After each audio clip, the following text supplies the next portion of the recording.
भगवान करे हमारे घर में हमेशा दिवाली बनी रहे, हमारे घर में हमेशा प्रेम और मिठास बना रहे, हमारे घर में हमेशा आनंद माधुर्य बना रहे। अरे मेरे भाई, रावण ने मरते मरते राम से कहा था कि राम, मेरे मरने के बाद किसी कोने में बैठकर सोचना, शक्ति मेरे पास ज्यादा थी।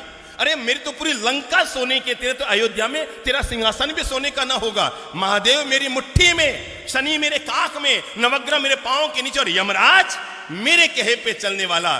पर राम अपने राजमहल में पहुंचो ना अयोध्या, तो वहां पर जाकर सोचना कि आखिर ऐसा क्या हुआ कि युद्ध में तुम जीते और मैं हार रहा हूं, तुम जीत रहे हो मैं मर रहा हूं। मरते मरते रावण ने राज खोलते हुए कहा कि हे राम, मेरे मरने के बाद एक बात अपने कोने में बैठकर सोचना, युद्ध में तुम क्यों जीते और मैं क्यों हारा।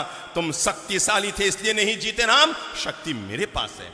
तुम भक्ति करते हैं भगवान की, अरे महादेव की जो मैंने भक्ति की है दुनिया में किसने की होगी। पर राम तुम इसलिए जीत गए, राम तुम इसलिए जीत गए। मरते मरते रावण ने दुनिया का एक गजब का राज खोला और पूरी मानवता के लिए, प्राणी मात्र के लिए और घर घर में रहने वाले भाइयों के लिए प्रेम का एक मंत्र देता हुआ दुनिया से गया रावण। और जाते जाते रावण ने राम से कहा था कि राम, मेरे मरने के बाद कोने में बैठकर सोचना, तुम इसलिए जीत गए, सिर्फ इसलिए जीत गए राम, तुम इसलिए जीत गए क्योंकि तुम्हारा भाई तुम्हारे साथ, बस तुम इसलिए जीत गए क्योंकि तुम्हारा भाई तुम्हारे साथ था। और राम, मैं इसलिए हार गया क्योंकि मेरा भाई किसके साथ, तेरे साथ था।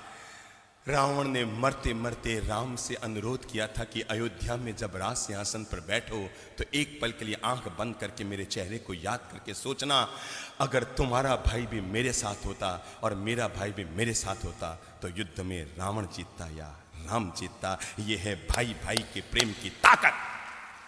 और जिस घर में, जिस समाज में, जिस परिवार में, जिस राष्ट्र में यह ताकत हुआ करती है, वहां पर दुनिया की कोई ताकत उस परिवार को कमजोर नहीं कर सकती।